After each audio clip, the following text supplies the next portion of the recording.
Convido os irmãos a abrirem a palavra de Deus no texto de Juízes, capítulo 21. Queridos, hoje nós finalizamos a exposição do livro de Juízes. Eu não sei se você diz assim, que alívio. Queridos, o livro de Juízes é um livro que, para mim, é um dos retratos mais claros do que a igreja vive nos nossos dias. Então, quando eu estava estudando esse capítulo, bateu um misto no coração, né, de saudade já do livro e também de expectativa pelo que está por vir. Eu estava propondo no coração, até porque é uma dificuldade de tempo e é muito difícil você pregar em duas séries, né? E Samuel está tendo a experiência de pregar em Ruth, e como a gente acaba se dedicando e mergulhando no livro mesmo, tendo a consciência do que está acontecendo ali, estudando a gramática, o contexto, para que a gente possa ter, de fato, irmãos, uma exposição fiel. Então, você estudar dois sermões, 2 livros em paralelo é muito complicado. Eu nunca havia feito isso na minha vida e comecei a fazer aqui com o início do culto da tarde, e fazemos aqui a exposição de Mateus e finalizando hoje a exposição de Juízes. Só que eu fiquei pensando, irmãos, e é tão gostoso a gente seguir a sequência da história, que Samuel está expondo Ruth, e eu vou expor o primeiro livro que traz o nome dele. Então, se Deus quiser aí, nós teremos o início da exposição em 1 Samuel, depois 2 Samuel, depois 1 Reis, 2 Reis, 1 Crônicas, 2 Crônicas, e assim nós seguiremos, tá joia? Então, Juízes capítulo 21, olhe para o texto e preste atenção no que ele diz. Ora, haviam jurado os homens de Israel em Mispa, dizendo: nenhum de nós dará sua filha por mulher aos benjamitas.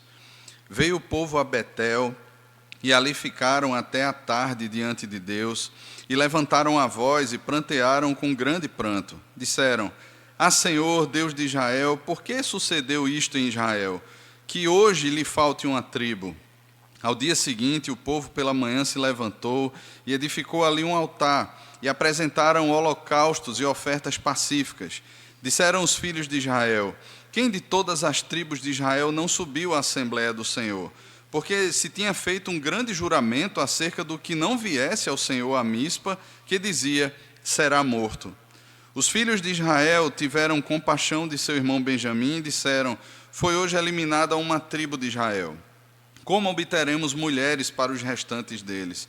Pois juramos pelo Senhor que das nossas filhas não lhes daríamos por mulheres.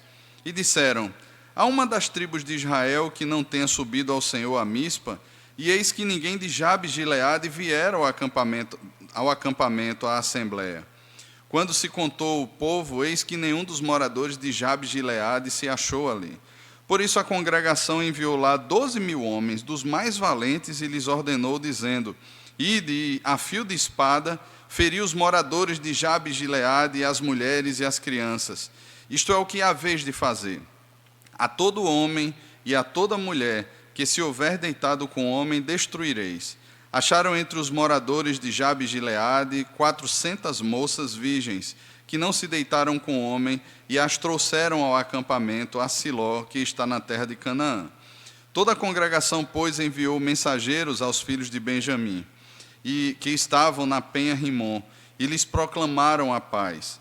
Nesse mesmo tempo voltaram os benjamitas, e se lhes deram por mulheres, e as que foram conservadas com vida, das de Jabes de Gileade, porém estas ainda não lhes bastaram. Então o povo teve compaixão de Benjamim, porquanto o Senhor tinha feito brecha nas tribos de Israel.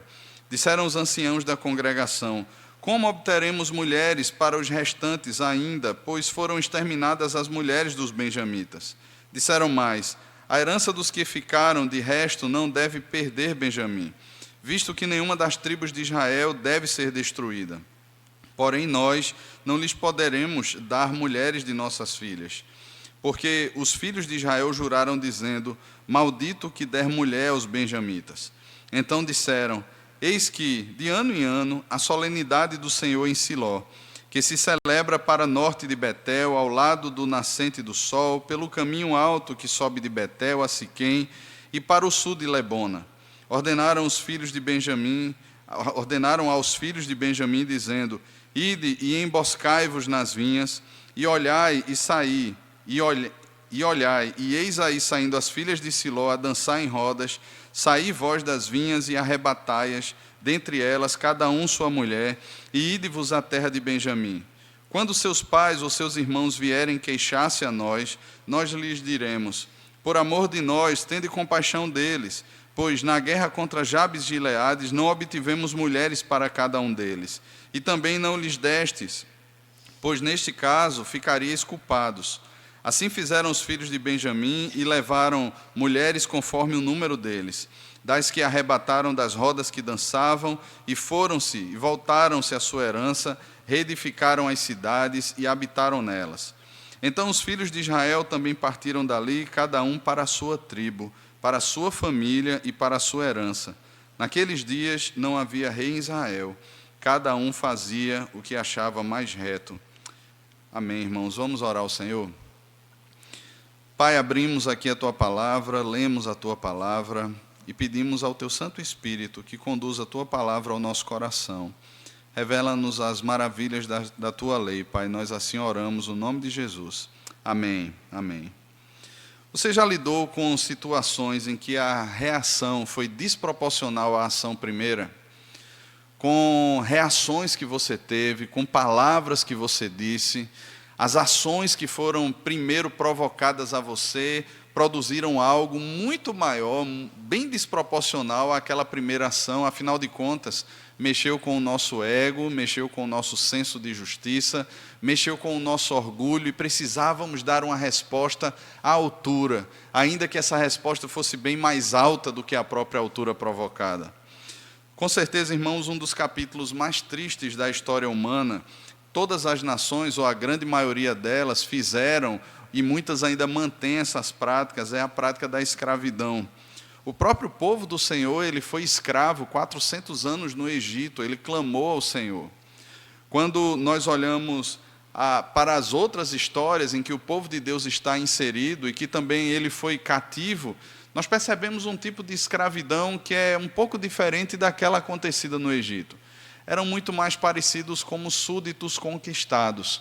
Eles não tinham a sua liberdade de expressão, eles não tinham direito às suas propriedades, eles não tinham direitos a, de repente, manifestarem um novo tipo de trabalho, uma forma diferente de pensar, eles tinham que obedecer. Lembrem os irmãos, por exemplo, do profeta Daniel. Ele foi impedido de buscar ao seu Deus, ele foi impedido de cultuar ao seu Deus, mas mesmo assim, ele, voltado para Jerusalém, ele prestava as suas orações, e por isso ele foi condenado, por não poder cultuar a Deus, por não poder orar ao Senhor. Muitas vezes, irmãos, esses aspectos tristes, eles são encarados como desobediência. E dentro de um sistema onde pessoas se tornam posses, onde pessoas se tornam meros objetos, onde nós perdemos a perspectiva de que são imagem de Deus e passamos a vê-los como seres conquistados, até mesmo como um tipo de animal, a desproporcionalidade ela passa a atuar. Afinal de contas, como tratá-los, como puni-los em meio à desobediência, em meio à rebelião, em meio à possibilidade de uma revolta ou coisa do tipo? Como demonstrar a eles quem é que manda? Como deixar, de repente, um exemplo para que os outros não sigam? É claro, irmãos, que a lei do Senhor ela não relativiza, nem ela tolera a desobediência ou a quebra da própria lei do Senhor. Porém, a santidade de Deus, refletida em sua lei, não revela desproporcionalidade, revela a santa justiça de Deus, revela uma firmeza misericordiosa e graciosa de Deus, visando a recuperação do povo de Deus e visando também um certo testemunho para os demais, para que eles temam ao Senhor e para que eles creiam ao Senhor. Mas não é bem assim que os povos pagãos eles reagem e agem, nem também é bem assim quando o povo do Senhor, afastado da lei do Senhor, da presença do Senhor, passa a agir também. Encontramos não apenas, irmãos, na história das nações, muitas coisas feias que aconteceram, mas encontramos também na história do povo do Senhor muita coisa feia que aconteceu. E a palavra de Deus faz questão de deixar isso relatado para mim e para você, porque é o que acontece conosco, enquanto povo do Senhor, quando nos distanciamos da lei do Senhor. Quando abrimos mão da palavra do Senhor, deixamos de perceber quem é o Senhor, deixamos de adorá-lo como Deus, e a partir do culto falso, hipócrita que passamos a prestar, a nossa vida se refletirá também em hipocrisia e falsidade. Primeiro para com Deus e depois para as pessoas, para com as pessoas. Desde o capítulo 19, irmãos, nós temos o relato aqui de um casamento que deu errado. Nós temos um levita que servia nos altos de Efraim, em Siló, no tabernáculo do Senhor, ele se unindo a uma concubina, uma mulher que era considerada como uma mulher de favores, uma mulher que muitas vezes vendia o seu corpo à prostituição para a sua subsistência. E esse homem se une a essa mulher e, de repente, essa mulher acha algo não muito apropriado nele. Os comentaristas, eles pensam ali, eles sugerem um tipo de traição da parte dela, e ela resolve voltar para a casa do seu pai, na tribo de Judá, na cidade de Belém. Ela retorna para lá, e certamente com medo da sua situação, que já era uma ex-concubina, assim podemos dizer, e agora possivelmente adúltera. E a pena para essa mulher seria a morte por apedrejamento após um julgamento e sentença. Essa mulher então retorna para a casa do seu pai em Belém, e após 4 meses aquele levita se dirige à cidade de Belém para resgatar a sua mulher. Ele chega lá com a intenção de falar ao coração da sua mulher. Ele é recebido por seu sogro, que alegremente abre as portas da sua casa, e nós vimos ali uma recepção meio que... O que é que está acontecendo aqui? O que é que esse homem quer, tratando tão bem esse levita? O que é que leva o coração dele a tratá-lo assim? Afinal de contas, ele foi proposto a passar 3 dias ali, e ele fica 5 dias, devido à hospitalidade generosa do seu sogro, que dizia sempre: fique aqui, vamos comer mais, vamos beber mais, não vá embora, o dia já terminou, amanhã você parte. E assim os dias foram passando. Chega o dia que aquele levita parte com a sua esposa e também com o seu servo. Eles resolvem não ir para Jerusalém, que na época era chamada de Jebus, por ser uma cidade conquistada pelos jebuseus. Eles se dirigem então à cidade pertencente à tribo de Benjamim, chamada Gibeá. A intenção no coração do levita é: nós não vamos ficar na cidade de pagãos, que não tem aliança com o Senhor, nós não conhecemos esse povo, é perigoso para nós repousaremos na cidade dos nossos irmãos. Eles se encaminham até Gibeá, só que Gibeá, irmãos, não os recebe. E de repente um ancião voltando do trabalho recebe aqueles 3 na sua casa, e uma cena como uma nova Sodoma acontece ali. Os homens de Gibeá cercam a casa, e eles querem abusar daquele viajante que estavam ali. Dentro de toda aquela pressão, a reação é jogar a sua concubina, é lançar a sua concubina na boca dos leões, e ela então é devorada por aqueles homens durante toda a noite.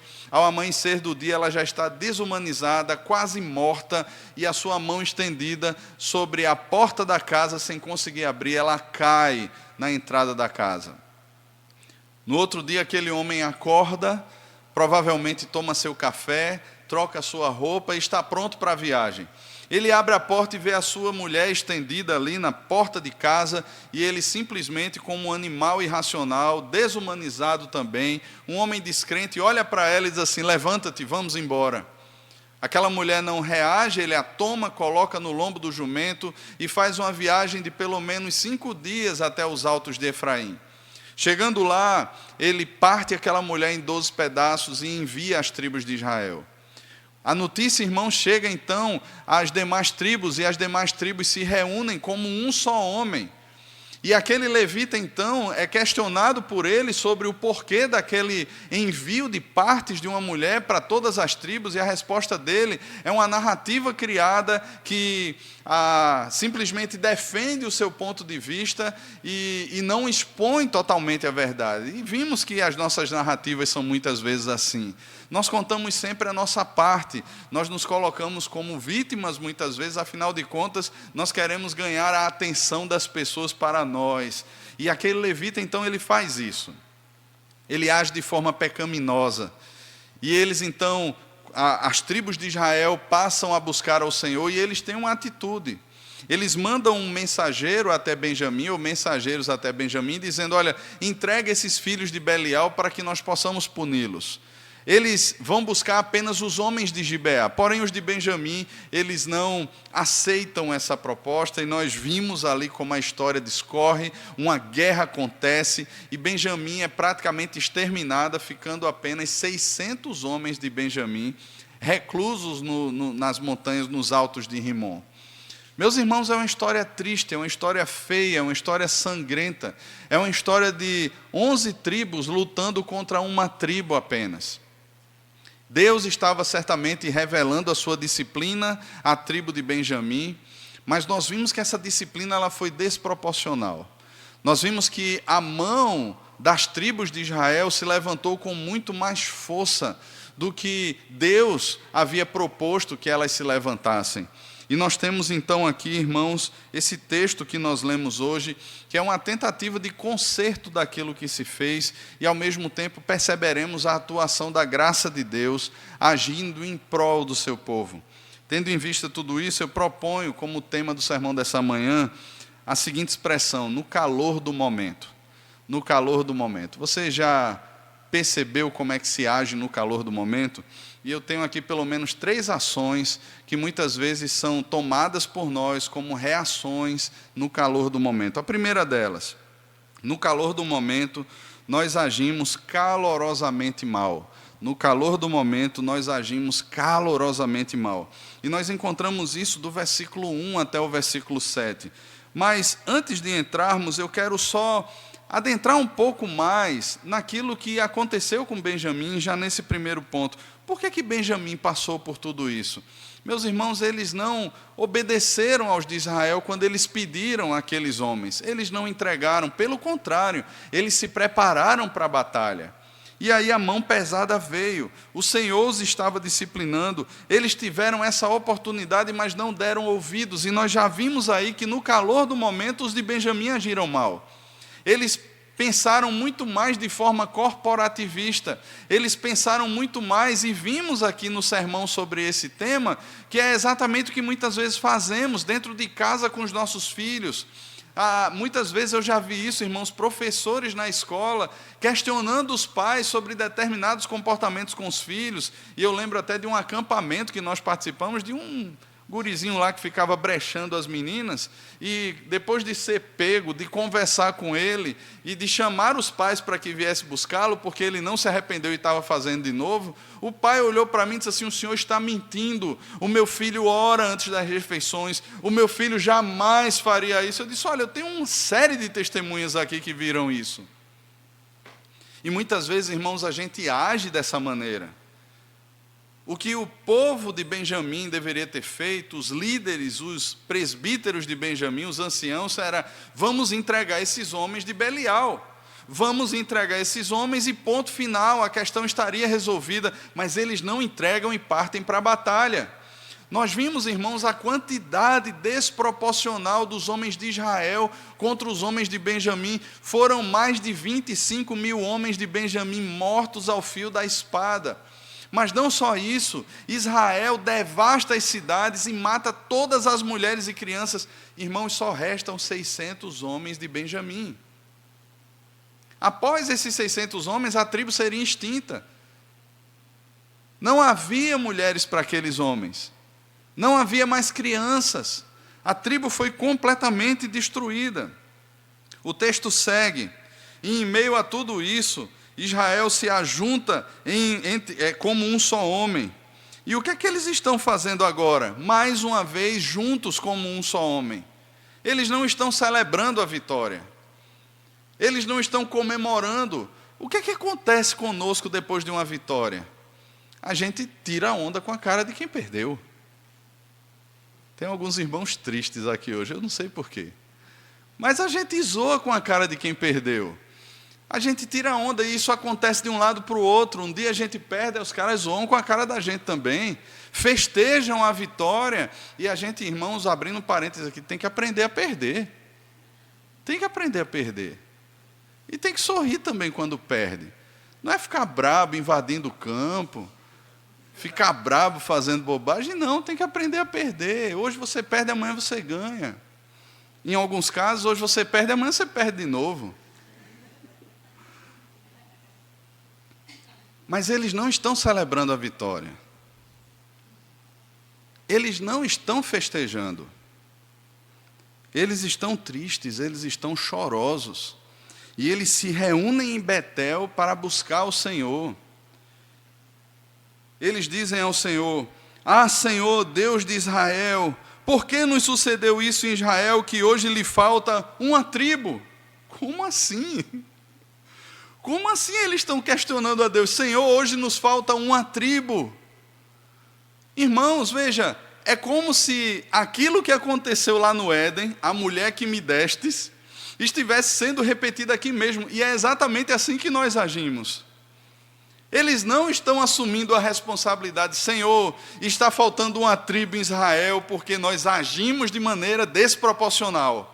Nós fomos além da Tua palavra, nós disciplinamos além da vontade do Senhor, nós endurecemos o punho e batemos além daquilo que o Senhor, como instrumento, estava nos usando ali como instrumentos, o Senhor ordenou que nós agíssemos, mas não, eles olham para Deus: Deus, por que está faltando uma tribo em Israel? Que história é essa? Meus irmãos, essa transferência de responsabilidade, essa transferência de culpa, porque nós não assumimos que fomos nós, porque nós não confessamos os nossos pecados, arrependidos diante do Senhor, para alcançarmos dele a misericórdia. Muitas vezes agimos assim, irmãos, e é exatamente assim. Parece que temos esse costume ainda nos nossos dias, as nossas escolhas muitas vezes erradas, as nossas postagens descabidas, o nosso comportamento muitas vezes sem refletirmos a palavra do Senhor, e depois olhamos e dizemos assim: Senhor, por que isso está acontecendo comigo? Eu sou inocente, o que é que eu fiz demais? É exatamente assim que eles se colocam diante do Senhor. Eles não olham, irmãos, para aquilo que eles fizeram, mas é como se eles estivessem lançando a culpa em Deus e dizendo assim: Senhor, a responsabilidade foi sua. Por que nos sucedeu isso? Por que o Senhor, na sua soberania, fez com que isso acontecesse? Esquecendo-se da responsabilidade de cada um. A Bíblia diz que eles têm uma compaixão de Benjamim, mas essa compaixão, irmãos, ela não reflete o caráter do Senhor.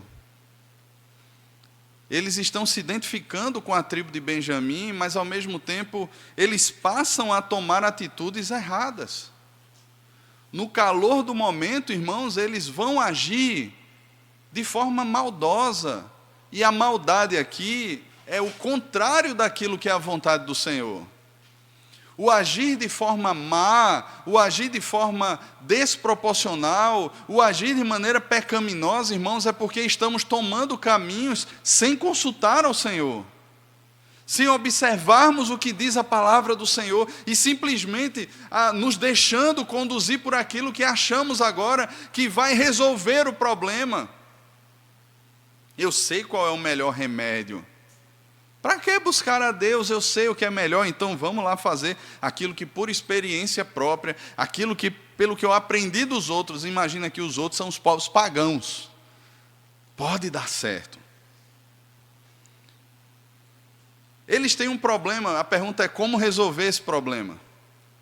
Porque eles, no calor do momento, fizeram 2 juramentos ao Senhor. O primeiro juramento que fizeram foi que não dariam as suas filhas em casamento aos benjamitas. Eles juraram isso. Veja, de todas as cidades de Israel, enviaram ou foram enviadas tropas para lá, representantes para lá. Não é que todos os moradores de Israel foram para a batalha, mas existia representante de todas elas e homens de todas elas para pegar a espada e lutar na guerra contra Benjamim. E isso foi uma convocação que eles fizeram. E lá eles assumiram um juramento, ou 2 juramentos, e um deles era isso: nós não daremos as nossas filhas, as nossas mulheres, para mulheres dos benjamitas. Nós não daremos. Aí todo mundo votou: faremos assim. Quem der vai estar em pecado e merece morrer. Ninguém vai dar filha para os benjamitas. Ponto. Massa. Deixa eles lá. O segundo juramento que fizeram: de todas as tribos e das cidades de Israel, quem não vier para a guerra vai ser morto. Aqueles que não enviarem representantes para a batalha, aquela tribo será morta. Veja, irmãos, que 2 juramentos. E muitas vezes a gente faz isso também no calor do momento, não é verdade? A palavra de Deus vai dizer que é melhor que você não vote do que você votar e votar errado, ou de repente não cumprir o que você votou. Lembrem os casados, por exemplo, que no casamento nós fizemos votos. E veja, irmãos, é melhor não votar. E muita gente estabelece votos. Nós fazemos a nossa pública profissão de fé e estamos votando diante do Senhor.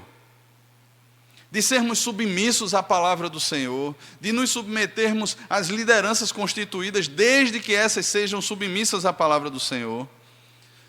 Nós votamos, irmãos, e assumimos diante do Senhor que só a palavra dele é a nossa única regra de fé e prática. E muitas vezes outras regras de fé e prática se assenhoram do nosso coração. Veja o risco dos votos. Vejam os riscos. Pastores e presbíteros, eles fazem juramentos diante do Senhor.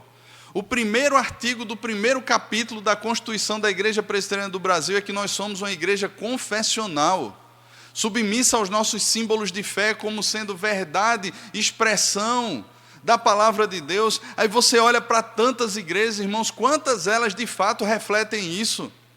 São juramentos que nós fazemos e que muitas vezes nem entendemos o que estão fazendo ou fazemos de maneira leviana, simplesmente pensando assim: não, eu vou me tornar membro, o passo para se tornar membro é isso, mas quando eu não quiser eu saio. Meus irmãos, nós nem temos consciência do que nós estamos fazendo. Nós prometemos criar os nossos filhos na disciplina, na admoestação do Senhor. Nós prometemos trazê-los dominicalmente para a igreja. E onde é que eles estão? E onde é que nós estamos? Veja, irmãos, são votos que são feitos de forma inconsequente, sem refletir de fato o temor ao Senhor. Eles votaram isso: nós não daremos as nossas filhas, e quem não vier para a batalha vai morrer. Eles consultaram ao Senhor em nenhum momento? Não. Em algum momento? Não.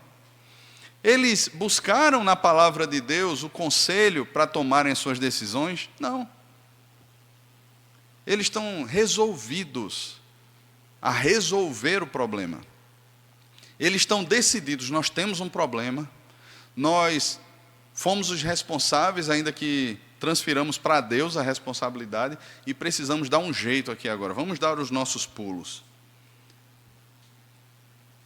No calor do momento, agimos calorosamente mal. E agora temos um problema: como resolvê-lo? E aí vem o segundo ponto, irmãos, que vai do versículo 8 até o versículo 24 e toma a maior parte desse texto. No calor do momento, respondemos ao pecado com mais pecado.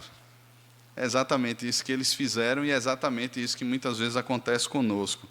Veja, o que acontece quando no calor do momento não buscamos a direção do Senhor nas Escrituras? Quando somos pegos ou quando estamos em alguma enrascada, como é que a gente resolve? Há quem diga que uma mentira contada, ela precisa de várias outras mentiras para ser sustentada. Vê como isso é uma escalada triste, terrível. Você agora tem uma mentira diante de você. O que foi que você estava fazendo? A gente vê isso desde os filhos pequenos, né? Menino, o que é que você estava fazendo? Não, pai, eu não estava fazendo isso não. Você estava fazendo o quê? Aí passa a contar uma outra mentira. E daqui a pouco você vai, pega aquela mentira e não, já conta outra mentira. E nós crescemos com isso, irmãos. A diferença para nós, de uns filhos pequenos, é que nós aprendemos a mentir de forma mais aperfeiçoada. Nós vamos mentindo melhor.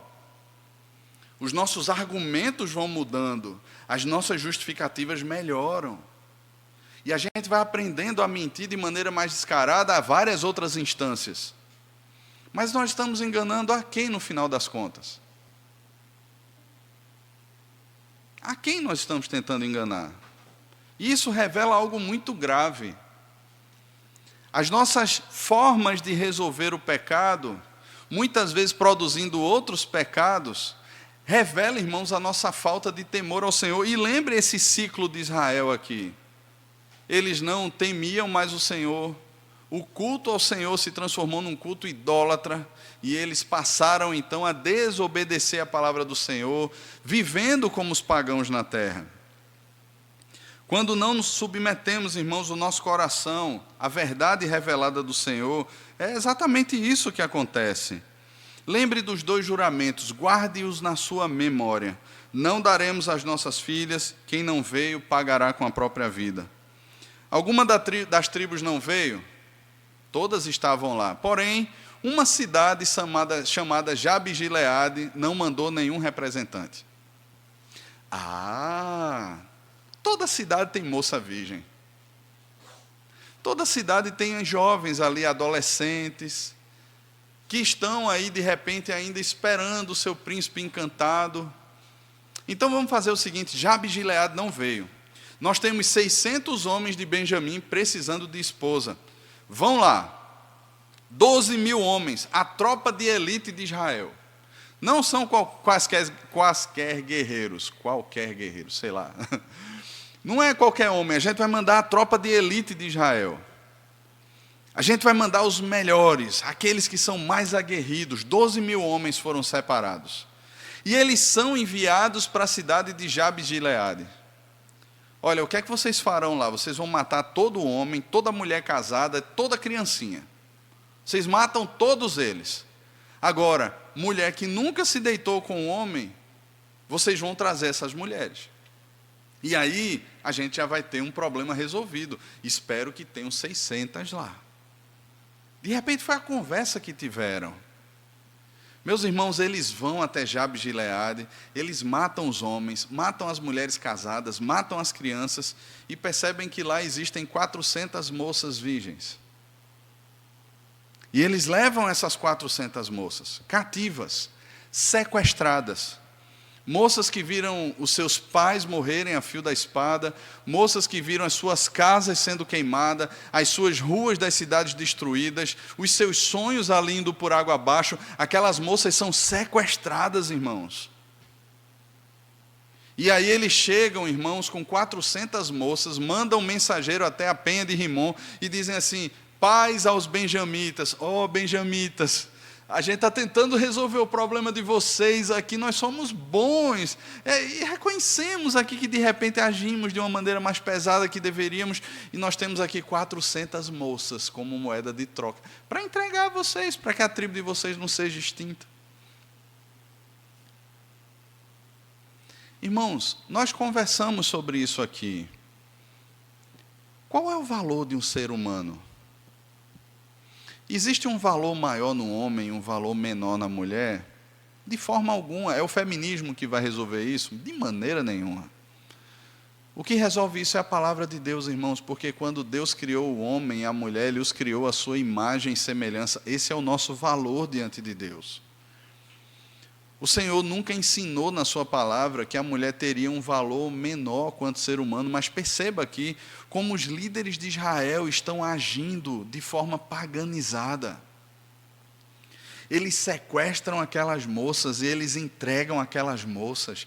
Eles não estão nem aí para os pais que morreram, para aquelas moças que não choraram ainda, estão de luto, estão sendo entregues como esposas para homens que elas nem conhecem. 400 moças. Eles estão resolvendo pecado com mais pecado. Mas não para por aí. Lembre, eram 600. e agora 400 estão felizes, mas faltam 200 ainda. O que é que nós faremos se ainda faltam esses 200 homens? 200 homens tristes, que não terão filhos. Precisamos de esposas para ele. Mas veja só, nenhuma das cidades, das tribos, nós podemos agir mais assim e fazer o que fizemos a Jabes de Gileade. O que é que faremos então para resolver esse déficit de mulheres para a tribo de Benjamim? Aí alguém diz assim: eureka, tive uma brilhante ideia agora. E aí ele diz assim: olha, todo ano, na solenidade do Senhor, meus irmãos, percebam o que é que está acontecendo. Na solenidade do Senhor, lá em Siló, onde está o tabernáculo do Senhor, onde a palavra do Senhor é pregada, onde os sacrifícios ao Senhor são apresentados, onde o povo do Senhor se reúne para adorar o Senhor e para ouvi-lo, lá em Siló, nessa festa anual, as moças de Siló, elas fazem cantigas de roda. Elas saem para celebrar o Senhor, para cantar ao Senhor. Elas saem para festejar com alegria que são povo do Senhor, que pertencem ao Senhor. Homens de Benjamim, façam o seguinte: fiquem à espreita, fiquem de tocaia. Quando elas estiverem lá festejando e celebrando ao Senhor, com seus tamborins, com as harpas, com os violões, sei lá mais o que ali, pulando de alegria e celebrando ao Senhor, vocês chegam lá e arrebatam aquelas moças. Os 200 homens que faltam mulher, eles entrarão lá e cada um colocará uma mulher nas costas e fugirá com elas e voltará para a sua tribo. E aí quando os pais dessas moças, ou os irmãos delas, perguntarem a gente: o que é que fez, o que é que aconteceu, que coisa é essa? Nós diremos: irmãos, paciência, peguem leve, tenham calma. Sua filha foi sequestrada para servir de marido para outro, mas fica na paz, irmão. Está tranquilo, está suave. Afinal de contas, vocês não poderiam entregá-las voluntariamente, porque vocês estariam quebrando um voto. Então eles vieram e sequestraram, a culpa não é nossa nem é de vocês. Meus irmãos, vejam o que é que está acontecendo. Eles incitaram a outra tribo ao pecado, e eles agora estão se excluindo do pecado. Não, não fomos nós que entregamos, eles vieram e sequestraram. Quem abriu a porta da casa para o ladrão entrar? Quem facilitou, ou melhor, quem deu o plano do sequestro? Meus irmãos, eles reagem com o pecado, ao pecado cometido por eles. O salmista diz que um abismo chama outro abismo. E ele diz: ao fragor das suas catadupas. Parece que aquilo ali cheira, e o cheiro fétido da morte parece que de alguma forma entra como um perfume francês e vai atraindo as pessoas a mais pecado, a um abismo que vai convidando a outro abismo, uma mentira que é justificada com a outra mentira, um pecado que é justificado com outro pecado. Veja para onde o povo do Senhor caminha, irmãos. No calor do momento, eles reagem com mais pecado. Perceba a gravidade do que está acontecendo. Irmãos, aqueles homens abriram a porta do acampamento da igreja, ou a porta do templo, para que os homens entrassem lá e sequestrassem suas filhas. Ou melhor, as filhas de Siló.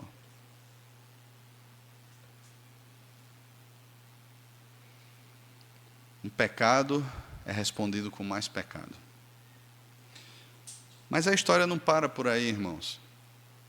Um versículo nos falta ler, que é o versículo 25. E esse é o terceiro ponto desse sermão. Porque, mesmo em meio às desgraças do calor do momento, Deus superabunda em graça. É o terceiro aspecto que eu quero pensar com você, no versículo 25. Mesmo em meio às desgraças do calor do momento, Deus superabunda em graça. Queridos, chegamos ao final do livro de Juízes.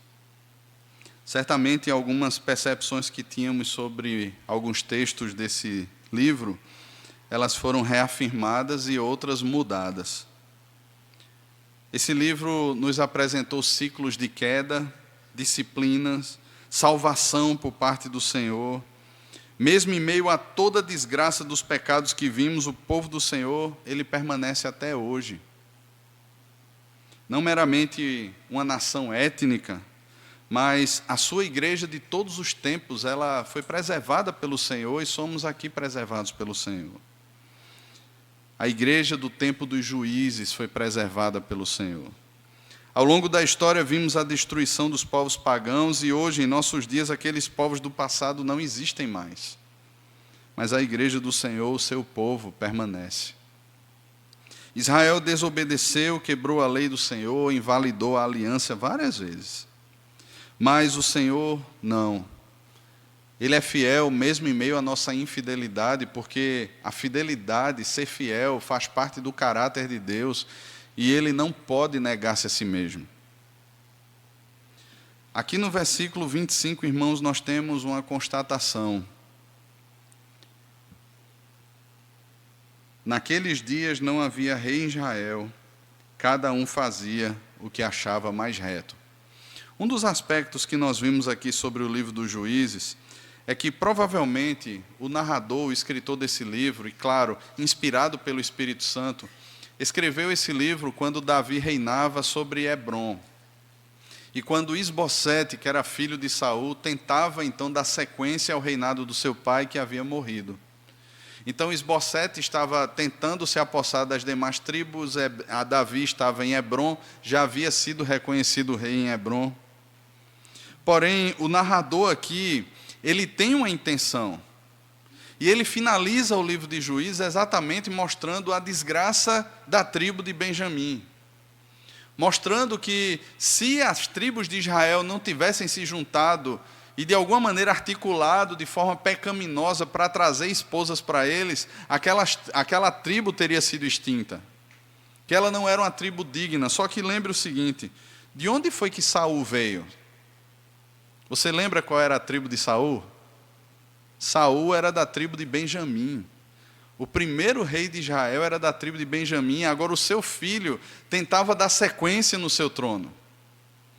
E Isbosete também era da tribo de Benjamim. Nós lemos no Salmo 78 aqui que Deus escolheu a Judá como sendo a sua tribo. E a promessa do Senhor recaía sobre Judá. Não era de Benjamim que viria o rei. A sequência e a linhagem real viria de Judá. E aqui, irmãos, após o livro de Juízes, nós temos dentro da nossa sequência exatamente o livro de Ruth, que está sendo exposto por Samuel. É de lá que o rei vem. E nós precisamos lembrar, irmãos, uma história muito improvável. E aqui a gente volta lá para o livro de Josué. Quando eles invadem a terra prometida, quando eles estão tomando a terra prometida, a primeira cidade que eles se deparam é com uma das cidades mais fortificadas do mundo daquela época, que era a cidade de Jericó. Os espias entram em Jericó e uma mulher de Jericó, uma meretriz, ela abre as portas da sua casa e ela pede para que seja salva. Aquela mulher creu no Senhor. Aquela mulher se chama Raabe. E aquela mulher se casa com um homem chamado Salmão, e esse homem fazia parte da tribo de Judá. E o que esperar de um filho de uma meretriz, irmãos? Que ele fosse um péssimo rapaz. Afinal de contas, além de uma meretriz, aquela mulher era uma ex-pagã. E ela vinha com toda a sua bagagem, com toda a sua cultura, ainda que aprendendo a viver segundo a vontade do Deus de Israel. O filho que nasce de Salmão e Raabe se chama Boaz. E Samuel tem exposto aqui o livro de Ruth e nós temos aprendido sobre o caráter de Boaz. Um ponto fora da curva. Um homem reto, um homem justo. Um homem que age com benevolência, um homem que age com retidão. E ele acolhe ali uma mulher chamada Ruth. Quem é Ruth? Ruth é uma moabita. E quem foi Moabe, o pai dos moabitas? Moabe foi fruto de um incesto. de uma das filhas de Ló com Ló, que na mesma situação respondeu pecado com outro pecado. Ela, tirada pelos anjos do Senhor daquela situação de Sodoma, a sua mãe morreu, e elas olham agora e dizem assim: quem vai suscitar descendência para nós? E elas resolvem então embebedar o pai, elas deitam com o pai e elas geram filhos do seu pai. E um desses filhos se chama Moabe, o pai dos moabitas. E agora nós temos Boaz, filho de uma meretriz de Jericó, com um filho de Judá, casando agora com Rute, uma moabita, descendente de Moabe, filho de um incesto. Irmãos, vejam que histórias improváveis. Do casamento de Boaz com Rute nasce um rapaz, um menino chamado Obed. E de Obed nasceu Jessé. E de Jessé nasceu Davi. Davi reinava em Hebrom. Judá conduzirá os seus irmãos. Meus irmãos, o Espírito Santo está direcionando os olhos a afirmar que Davi é o rei de Israel. Mas, espera, você conhece a história de Davi? Davi foi um rei justo. Davi é conhecido na Bíblia como um homem segundo o coração de Deus. Mas, certo dia, Davi estava no seu palácio, no tempo em que os reis saíam para a guerra, e Davi está fazendo o que no palácio? A sua vocação era ir para a guerra, liderar os exércitos, estar à frente do seu povo, pegar na espada, inspirar o seu povo à luta, mas não, Davi fica no palácio.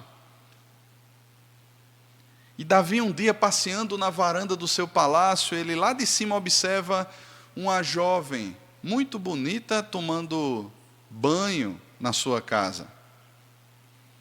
Ele chama um servo seu e diz assim: quem é aquela moça? E o seu servo diz: é Batseba, esposa de Urias.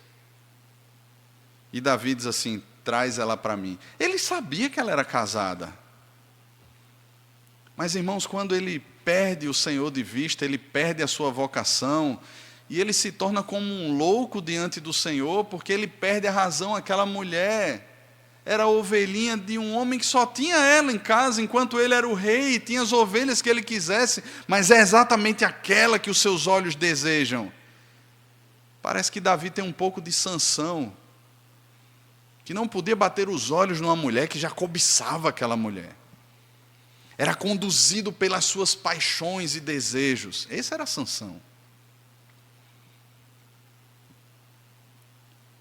E Davi então adultera, aquela mulher concebe, e ela avisa Davi. Davi agora tem um problema. E como responder ao pecado? Com mais pecado. Veja o padrão, irmãos. Percebam como esse padrão faz parte. E Davi então tem uma brilhante ideia. Aquela luzinha acende, na cabeça de Davi. Davi manda trazer Urias, manda ele para casa, diga que é para ele descansar, um tempo, uma pausa aí na batalha. E aí na cabeça de Davi ele vai se deitar com a mulher, vai voltar para a batalha, e depois já pensar que o filho é dele, está resolvido o problema. Ao invés de confessar, e sabe qual seria a pena para Davi, irmãos, após julgamento? Morte por apedrejamento. Mas Davi não quer morrer. E aí então, Urias é muito mais fiel. E Urias olha e diz assim: o meu Senhor, a arca do Senhor, e o povo do Senhor está no campo de batalha, desceria eu para ter uma noite com a minha mulher de forma alguma. E ele se deita na escada do palácio de Davi e lá dorme. Aí Davi diz: não é possível. Pega Urias, embebeda Urias, vai para a tua casa. E Urias não vai. Aí Davi: não tem jeito, eu tentei ajudar Urias, mas vamos responder com mais pecado. Ele assina uma sentença de morte, dobra, carimba, põe o selo real e entrega a Urias. Era a sentença de morte de Urias. Urias vai sozinho para o pior fronte de batalha, de frente às muralhas, provavelmente, de uma cidade fortificada, e é morto ali pelos flecheiros. Joabe, sabedor das intenções de Davi, não era bobo, sabia que Davi queria matar Urias, manda o mensageiro avisar o rei, mas diga a ele que cuidado com a tristeza, né? E o mensageiro chega lá cheio de dedo para contar, e Davi finge aquele choro, aquele mal-estar, fortalece Urias. Diga a ele que na batalha um morre, outro sobrevive. Uma vez a gente vence, outra vez a gente perde, volta lá, encoraje Joabe. E agora Davi posa de bonzinho. Tá tudo certo, ninguém sabe de nada, ninguém viu. Eu, como um bom rei, socorrerei essa viúva grávida, trarei para o meu palácio e todos dirão: que homem bom. Só, irmãos, que o Senhor vê todas as coisas. E o profeta Natã vai até Davi, confronta o pecado de Davi, e aquele menino, quando nasce, morre. Mas existe ali uma sentença de Deus agora sobre a casa de Davi. A espada não se apartará da tua casa. E Davi experimenta isso. Ele foi um péssimo pai, irmãos. Davi tem incesto dentro de casa.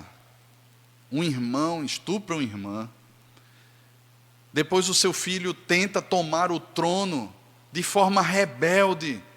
Ele persegue, quer matar o próprio pai. Irmãos, Davi foi um péssimo pai. E isso me faz pensar uma coisa. Não é sobre Davi.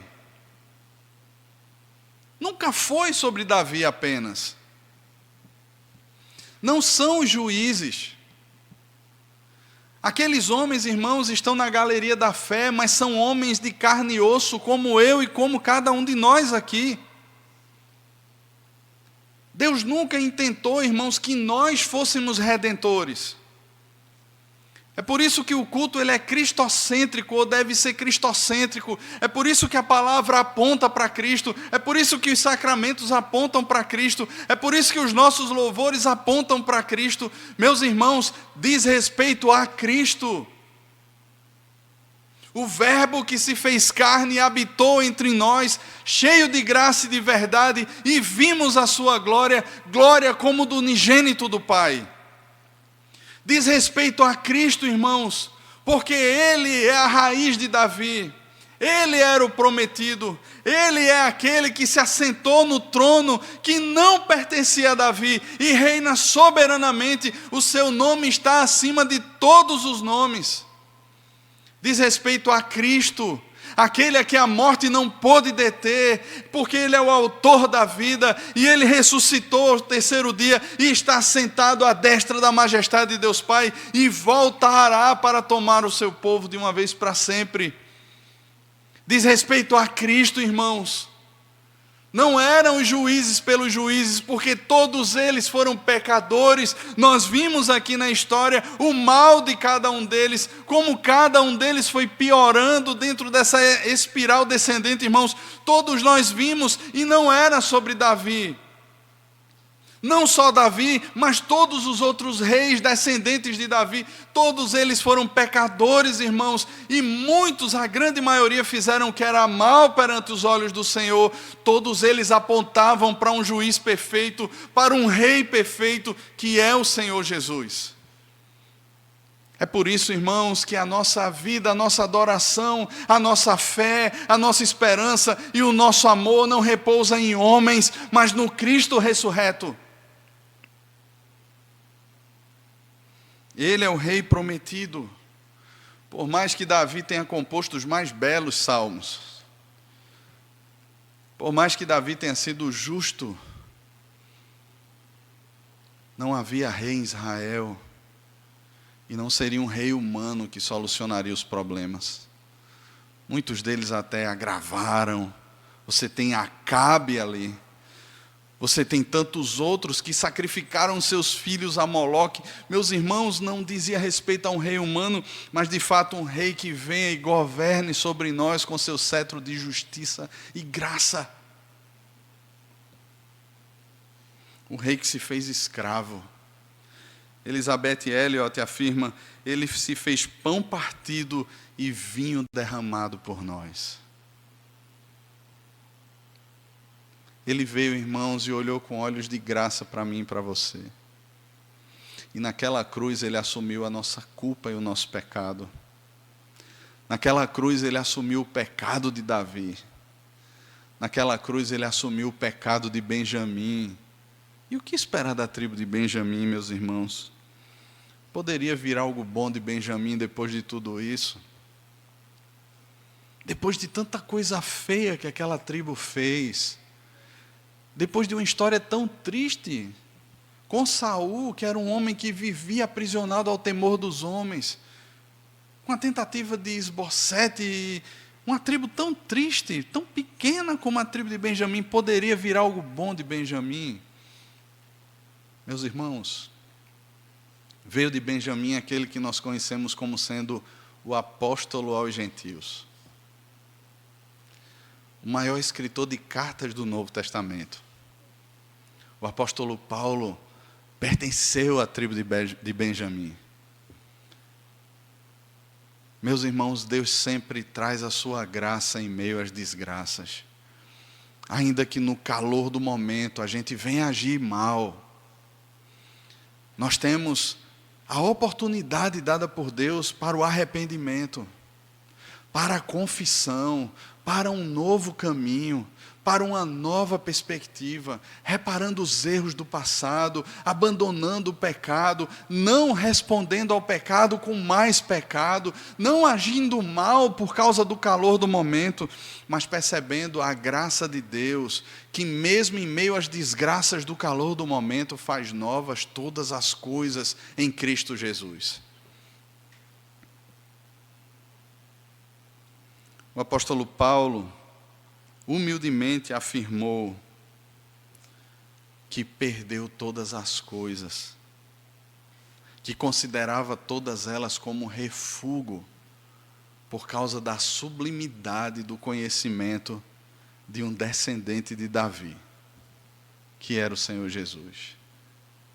Alguém da tribo de Benjamim lá na frente, dizendo assim: eu me rendo ao rei, ao leão da tribo de Judá, aquele que está sentado no trono de Davi.